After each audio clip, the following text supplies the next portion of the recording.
One upon a time. It was terribly cold and nearly dark on the last evening of the old year, and the snow was falling fast. In the cold and the darkness, a poor little girl with a bare head and naked feet roamed through the streets. It is true she had on a pair of slippers when she left home, but they were not of much use. They were very large, so large indeed that they had belonged to her mother, and the poor little creature had lost them in running across the street to avoid two carriages that were rolling along at a terrible rate. One of the slippers she could not find, and a boy seized upon the other and ran away with it, saying that he could use it as a cradle when he had children of his own. So the little girl went on with her little naked feet, which were quite red and blue with the cold. In an old apron, she carried a number of matches and had a bundle of them in her hands. No one had bought anything of her the whole day, nor had anyone given her even a penny. Shivering with cold and hunger, she crept along. Poor little child. She looked the picture of misery. The snowflakes fell on her long, fair hair, which hung in curls on her shoulders, but she regarded them not. Lights were shining from every window, and there was a savory smell of roast goose, for it was New Year's Eve.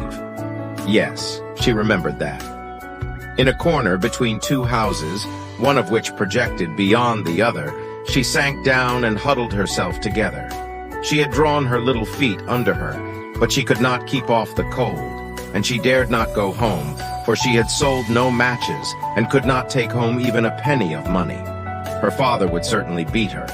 Besides, it was almost as cold at home as here, for they had only the roof to cover them, through which the wind howled, although the largest holes had been stopped up with straw and rags. Her little hands were almost frozen with the cold. Perhaps a burning match might be some good, if she could draw it from the bundle and strike it against the wall, just to warm her fingers. She drew one out. Scratch! How it sputtered as it burnt. It gave a warm, bright light like a little candle as she held her hand over it. It was really a wonderful light. It seemed to the little girl that she was sitting by a large iron stove with polished brass feet and a brass ornament. How the fire burned, and seemed so beautifully warm that the child stretched out her feet as if to warm them. When all the flame of the match went out, the stove vanished, and she had only the remains of the half-burnt match in her hand. She rubbed another match on the wall. It burst into a flame, and where its light fell upon the wall, it became as transparent as a veil, and she could see into the room. The table was covered with a snowy white tablecloth, on which stood a splendid dinner service and a steaming roast goose, stuffed with apples and dried plums. And what was still more wonderful, the goose jumped down from the dish and waddled across the floor with a knife and fork in its breast to the little girl. Then the match went out, and there remained nothing but the thick, damp, cold wall before her. She lighted another match, and then she found herself sitting under a beautiful Christmas tree. It was larger and more beautifully decorated than the one which she had seen through the glass door at the rich merchant's. Thousands of tapers were burning upon the green branches, and colored pictures, like those she had seen in the show windows, looked down upon it all. The little one stretched out her hand towards them, and the match went out. The Christmas lights rose higher and higher, till they looked to her like the stars in the sky. Then she saw a star fall, leaving behind it a bright streak of fire.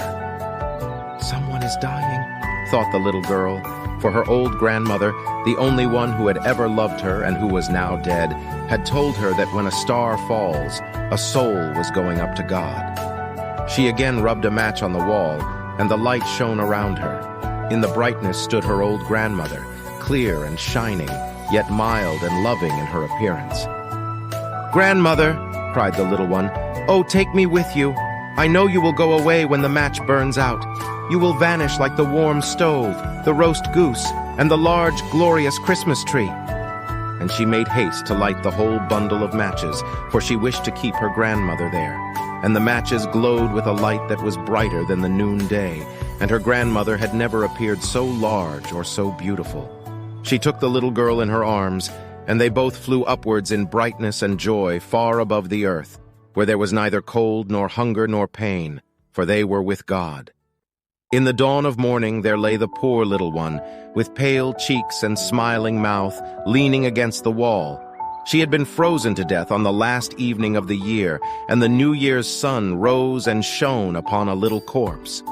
The child still sat, in the stiffness of death, holding the matches in her hand, one bundle of which was burnt. She tried to warm herself, said some. No one imagined what beautiful things she had seen, nor into what glory she had entered with her grandmother on New Year's Day.